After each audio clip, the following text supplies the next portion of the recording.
सभी को नमस्कार मेरे प्यारे साथियों, आप सभी का स्वागत है अपने यूट्यूब चैनल पर। तो आज हम वैश्वीकृत विश्व में भारत की राजनीति जो सब्जेक्ट है हमारा, उसके अंदर भारत और श्रीलंका के संबंधों के विषय में जानेंगे। ठीक है जी, तो चलिए शुरू करते हैं। भारत श्रीलंका संबंध, तमिल मुद्दा। तो देखिए, ये तमिल मुद्दा है ना, ये भारत और श्रीलंका संबंध को ख़राब करने में बहुत बड़ी भूमिका निभाता रहता है। इसका क्या सिस्टम है मैं आपको बताता हूँ। इसकी पुराना इतिहास सुनो पहले। क्या 1947 में हमारा देश आज़ाद हुआ, ठीक है, और उसी पीरियड में लगभग सारे देश आज़ाद हुए थे, ठीक है। लेकिन उससे पहले ना तमिल के एरिए से ये लोग जो अंग्रेज़ थे वो कुछ गुलामों को ले गए, हमारे देश के तमिल के एरिया के कुछ लोगों को लेके चले गए और वहाँ पे एक गुलाम के रूप में श्रीलंका में काम कराया और वहाँ पे रख लिया। लेकिन जब 1947-48 में सारे देश आज़ाद हुए ना हमारे इस एरिए के, तो इन तमिल लोगों को वापस नहीं लाया गया हिंदुस्तान, ठीक है, ये वहीं पे रहे थे। तो वहाँ पर ना मुद्दा छिड़ गया कि यार तमिल जो है वो हमारे पास नहीं रहेंगे। श्रीलंका कहने लगी तमिल वाले हैं ये हमारे देश के नहीं हैं, तो हमारे पास में नहीं रहेंगे, हमारे देश में नहीं रहेंगे। और वो इनका हर रूप में विरोध करने लगे, ठीक है। और इसके लिए फिर नेहरू जी जो थे, ठीक है, नेहरू जी ने एक शांति सेना भेजी थी। उस शांति सेना का कोई प्रभाव नहीं पड़ा, उल्टा हमारे कई सारे सैनिक वहाँ पे मारे गए थे, है ना।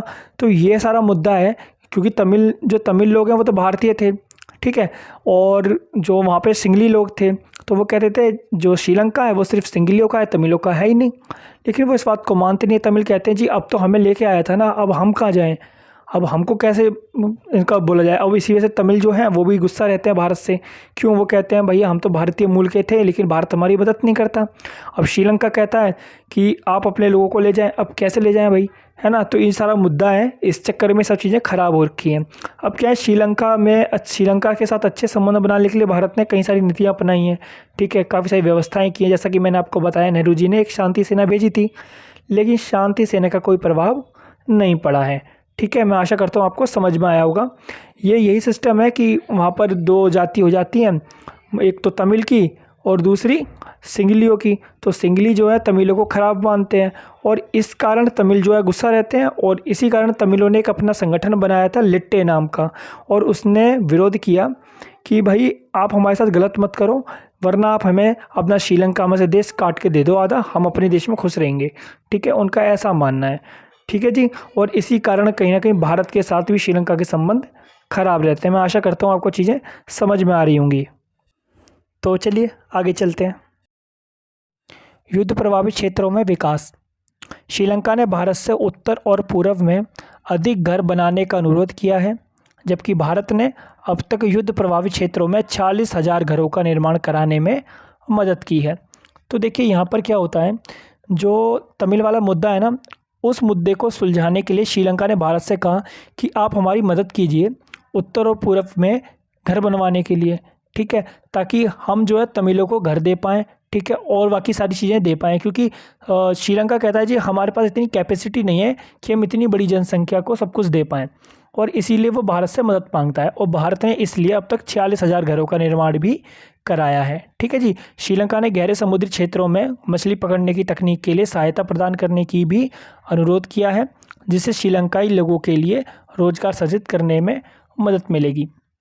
तो मैंने आपको जैसा कि बताया, श्रीलंका बस ये कहता है कि जो हमारी बड़ी संख्या है, जनसंख्या ज़्यादा हो रही है, ठीक है, और हमारे पास इतनी कैपेसिटी नहीं है कि हम अपने श्रीलंकाई जो लोग हैं उनकी भी मदद कर पाएँ, और साथ में ये जो तमिलाई जो आए हैं इनकी भी मदद कर पाएँ, ठीक है। तो इसके लिए श्रीलंका कहता है जी आप हमारी कुछ तकनीक सेक्टर में मदद कीजिए ताकि हम मछलियों को पकड़ सकें, ठीक है, और अपने रोज़गार को सर्जन कर सकें, ठीक है, रोज़गार बढ़ा सकें, और श्रीलंकियन की भी जो श्रीलंका के लोग हैं उनकी मदद कर पाएँ, और आपके तमिल लोगों की भी मदद कर पाएँ, ठीक है जी। मैं आशा करता हूँ आपको चीज़ें समझ में आ रही होगी। चलिए आगे चलते हैं। संयुक्त समुद्री संसाधन प्रबंधन प्राधिकरण। क्षेत्रीय जल से निकटता के कारण दोनों देशों के मछुआरों के भटकने की घटनाएं आम हैं। ऐसी स्थिति के मद्देनज़र दोनों देशों ने अंतर्राष्ट्रीय समुद्री सीमा रेखा को पार करने वाले मछुआरों के कारण उत्पन्न विवाद के समाधान के लिए कुछ व्यवहारिक व्यवस्थाओं पर सहमति व्यक्त की है। तो देखिए यहाँ पर क्या है, भारत के अंदर जो हमारा तमिलनाडु राज्य है ना, वहाँ से और ये श्रीलंका है, इसमें ना विवाद उत्पन्न होता रहता है इस बात के कारण कि कुछ मछुआरे भारत की तरफ के जो तमिलनाडु है उधर के एरिया से श्रीलंका चले जाते हैं और कुछ मछुआरे श्रीलंका से भारत की तरफ आ जाते हैं सीमा लांघकर। ठीक है, इस कारण विवाद उत्पन्न होता रहता है। इस विवाद को समाप्त करने के लिए ठीक है एक प्राधिकरण बनाया गया है। ठीक है, और ये विशेषकर काम करेगा कि ऐसे विवादों को कैसे सुलझाया जाए, कैसे इस चीज़ का समाधान किया जाए। ठीक है, और ये कहाँ पर अधिकतर होता है, एक तो जो मन्नार की खाड़ी है वहाँ पर, और जो हमारा जल डमरू मध्य क्षेत्र है ना उसको कहते हैं। अब देखो ये जल डमरू मध्य क्षेत्र क्या है, ये ऐसे संकरे जल मार्ग होते हैं जो बड़े बड़े जल भागों को आपस में जोड़ते हैं।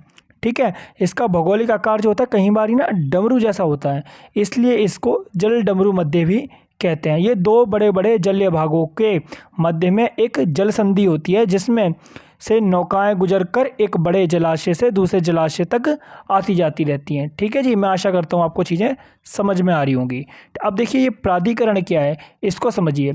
ये क्या है, ये दोनों देशों के बीच में एक संयुक्त समुद्री संसाधन प्रबंधन प्राधिकरण है। ठीक है, इसके द्वारा इस प्रकार के जो मुद्दे हैं, ठीक है, मछुआरों ने सीमा लांघ ली, ठीक है, या फिर ये कहीं गुम हो गए या फिर भटक गए, ऐसी चीज़ें जो होती रहती है ना, इन चीज़ों का समाधान किया जाता है ताकि दोनों देशों के बीच में टकराव ना हो। ठीक है, इस प्रकार के विवाद उत्पन्न ना हो। तो एक बार हम देख लेते हैं ये प्राधिकरण जो श्रीलंका और भारत के बीच में है ये क्या है। ठीक है जी, चलिए आगे चलते हैं। इस प्राधिकरण में दोनों देशों के 7 सदस्य होंगे जिसमें नौकरशाही, शोधकर्ता, मछुआरों के संघ के प्रतिनिधि शामिल होंगे। ठीक है, तो देखिए ये जो प्राधिकरण है, इस प्राधिकरण में टोटल दोनों देशों के 7 सदस्य होते हैं। ठीक है, जिसमें नौकरशाही, शोधकर्ता और मछुआरों के संघ के जो प्रतिनिधि होते हैं वो शामिल होते हैं। अब देखिए नौकरशाही कौन होते हैं, जो जैसे हम देते हैं गवर्नमेंट जॉब है, ठीक है, गवर्नमेंट जॉब के जितने भी सर्वेंट एक्सेट्रा हैं ये सारे नौकरशाही में आते हैं। शोधकर्ता कौन होते हैं, जो किसी चीज़ पर रिसर्च करते हैं, ठीक है, उनको कहते हैं। मछुआरों के संघ के प्रतिनिधि शामिल होंगे, मतलब जो ऐसा होता है ना, ये मछुआरे होते हैं, इनका कोई ना कोई बड़ा नेता होता है, ऐसा मान के चलो, आपको लीडर होता है, ठीक है, वो शामिल होते हैं। ठीक है जी, इन दोनों का उद्देश्य रहता है कि किसी भी प्रकार से हमारे जो मन्नार की खाड़ी है और हमारा जल डमरू जो मध्य का एरिया है, ठीक है, उसके आसपास में इस प्रकार की घटनाएं ना हो। ठीक है, मत्स्य संघर्ष ना हो। ठीक है, और इस चीज़ को सुलझाने के लिए ही इस प्राधिकरण को बनाया गया है। ठीक है जी, और ये कहाँ पर उपलब्ध है, तमिलनाडु राज्य और श्रीलंका के जाफना जिले के बीच में स्थित है। ठीक है जी, चलिए मैं आशा करता हूँ आपको समझ में आ रहा होगा, आगे चलते हैं।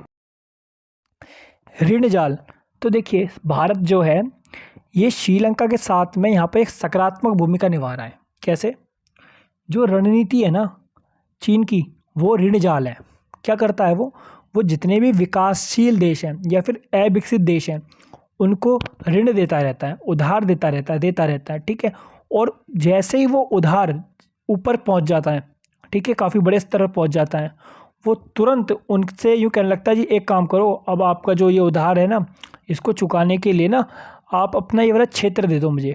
ठीक है, मैं यहाँ पर कुछ इम्प्लीमेंट करूँगा, आपकी भी सहायता हो जाएगी, हमारी भी सहायता हो जाएगी, वैसे करता है। लेकिन ये सारा काम क्यों करता है, वो भारत को फंसाने के लिए करता है, क्योंकि वो जानता है इस क्षेत्र में अगर कोई भी उसको टक्कर दे सकता है ना तो भारत दे सकता है।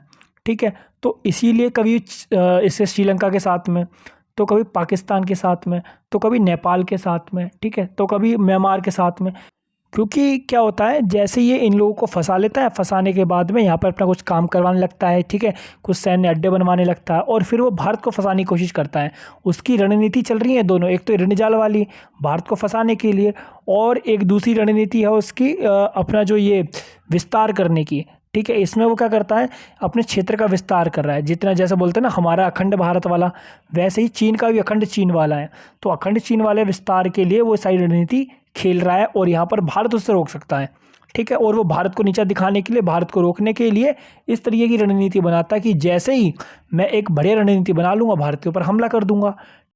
तो भारत भी इस चीज़ को ना अपनी तरफ से काउंटर करता है, और इसीलिए भारत ने इस ऋण जाल को तोड़ने के लिए श्रीलंका में बातचीत चर्चा की है। ठीक है, मैं आशा करता हूँ आपको समझ में आया होगा।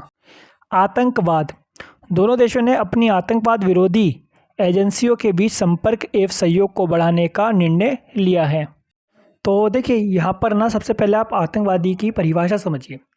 आतंकवादी की परिभाषा होती है जहाँ पर कोई भी व्यक्ति, कोई भी समुदाय, ठीक है, या कोई भी धर्म आतंक फैलाना चाहता है, ठीक है, अशांति फैलाना चाहता है, उसे हम आतंकवाद कहते हैं। ठीक है, तो यहाँ पर जो आतंकवाद से संबंध है ना, वो दो प्रकार से है। एक तो जो ये आईएसआई फैलाता है, ठीक है, दूसरा उस टाइम पे जो लिट्टे ने फैला दिया था, तमिल के लोगों ने फैला दिया था श्रीलंका में। क्या हुआ था, तमिल जो लोग थे ना, वो लोग उग्रवादी बन गए थे धीरे धीरे करके, क्योंकि सरकार ने गलत करना प्रारंभ कर दिया उनके साथ में। जैसे ही गलत करना प्रारंभ कर दिया तो वो आगे चल के नक्सलवादी के जैसे नक्सलवादी होते हैं ना, वैसे ही आतंकवादी बन गए, और उन लोगों ने धीरे धीरे करके सरकार की तरफ हमला बोलना स्टार्ट कर दिया। तो उसको यहाँ पर आतंकवादी परिभाषा से जोड़ा जा रहा है। ठीक है, तो उनको रोकने के लिए और आईएसआई को रोकने के लिए सरकार ने कई सारे कदम उठाए, दोनों देशों की सरकार ने। ठीक है, तो इसमें आप चाहें, जो मैंने आपको मछुआरे वाला बताया उसको लिख सकते हैं, ठीक है, उसको जोड़ सकते हैं, और जो लिट्टे के लिए और भी चीज़ें की गई हैं, ठीक है, जैसे मैंने आपको बताया था कि कुछ घर बनाए जा रहे हैं। श्रीलंका ने कहा कि हमारे लिए जी घर बनाइए एरिया में आकर, ताकि हम तमिलों को घर बार दे सकें, ठीक है, और हमारी मदद कीजिए टेक्नोलॉजी देने में, तकनीक देने में, ताकि हम मत्स्य पालन के द्वारा दोनों को, चाहे वो श्रीलंकाई हों चाहे वो तमिल से संबंधित लोग हों, उनके लिए हम रोजगार सृजित कर सकें।